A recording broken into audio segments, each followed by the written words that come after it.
75, which is called the Old Testament. That was written and created for Christians. Why? Because the Roman Catholic Church had taught their parishioners against the barons, against the moneylenders, against the Templars. You see? The Templars were the Hemi bankers, but that goes into another subject. But anyway, what happened was that here you have a printing press. The problem with the Jews having a printing press at that time was that the masses of people throughout Europe couldn't read or write.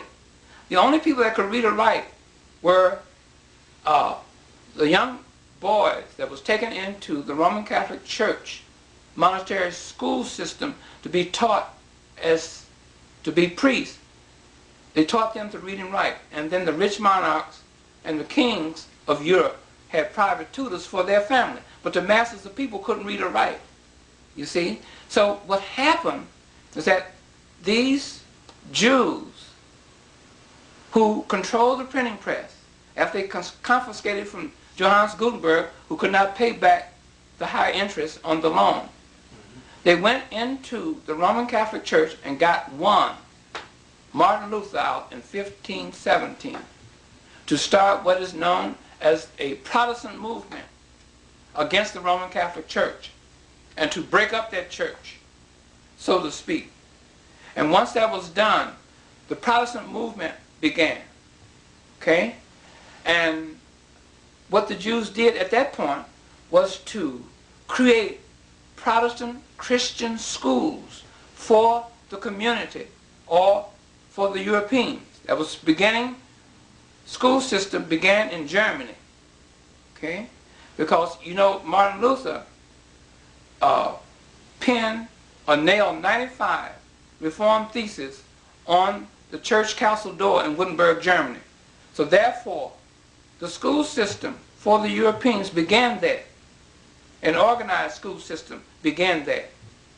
And the Roman Catholic Church countered that with parochial schools for the masses of people. And at that point, the Renaissance era began. They called that the Age of Enlightenment for the Europeans. You see? So now, here you have a beginning school system. In a school system, you have to have a curriculum. And in that curriculum, the Europeans created history. No other races of people throughout the world wrote a history of themselves because, number one, they had no alphabet. Only the ancient Egyptians. And if the ancient Egyptians wrote anything about themselves as a history, you couldn't read it anyway because it was in hieroglyphic form, and the hieroglyphic, like I mentioned before, has never been deciphered. You see that? One also has to realize that the chronology of ancient Egypt, such as the first dynasty, second dynasty, the third dynasty, the fourth dynasty, Akhenaten, and you name it, was created by the Europeans. He created that chronology of ancient Egypt. Okay? And the ancient Egyptians never wrote a history or a chronology of themselves. So I don't want anybody in the listening audience to think that the chronology of ancient Egypt as being used and taught today, that the ancient Egyptians wrote it. No, it was Europeans who wrote it. So when the Europeans, let's get back to Europe, when the Europeans formulated and created a school system beginning in Germany for the masses of people, that time in history, we're talking about the middle of the 16th century, that time in history is called the Renaissance era. And they created and put into their curriculum a subject called history. So whoever created history, whoever writes history, controls history. So the Europeans, by creating history, controlling history, can write himself in history to make himself look good. You see? So everybody knows, or should know, the history of the Europeans is based off of savagery. They were uncivilized savages. I'm not saying this to degrade the Europeans. This is his record. So today, with history, he can write himself and make himself look good. because he created the subject called history. That's where history comes from, and I'm sorry to take this long to explain it to you. No, I have a few questions to ask you relative to that history. Now, I want to clarify.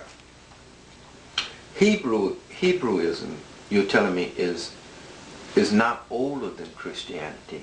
No. But there was a Christianity because you had the Crusades and everything. But you're saying the Jews, well, how could they be Jews if there was no Hebrew? Hebrew comes out of biblical literature. You got to understand, Hebrewism comes out of the religion called Judaism. Who created Judaism is one Rashi, 1080 to 1100, 20 years to create it. How did he create it? He created formulas for it. The formula for Judaism as a religion. Okay? And that formula was taught to a people known today in history as the Templars. You have to go back into the Crusades to learn about the Templars, etc. And they began to disseminate in a religious form the formulation or the form that Rashi created for a religion called Judaism. You see? So, Judaism is not a BC religion, even though they teach the masses of people that Judaism was first, Christianity second. They said that this Jesus the Christ was a Jew first, and that after his death, supposedly in 30 AD, came what is known as Christianity. But they are saying that Jesus was a Jew, and they teach you that from Judaism and Christianity came Islam, or the Muslims, etc., etc. You see? Well, that's historically incorrect. The first of the three major Western religions is called Christianity. It's all explained in my book, The Historical Origin of Christianity. The second religion that was created was a monophysitic religion, if you want to call it, for lack of another word. That was a creation by way of a polemic between the diaphysitic Christians and the monophysites. A diaphysitic Christian is an individual that believes that this Jesus Christ, which never existed, it's based off of myth, has two natures, one Osiris-like spirit and one a human nature. The monophysites comes back and counter that and say, well, no, this image that we know today as Jesus Christ had an Osiris-like spirit, only had one nature, an Osiris-like spirit, but no human nature. That argument went on for 921 years.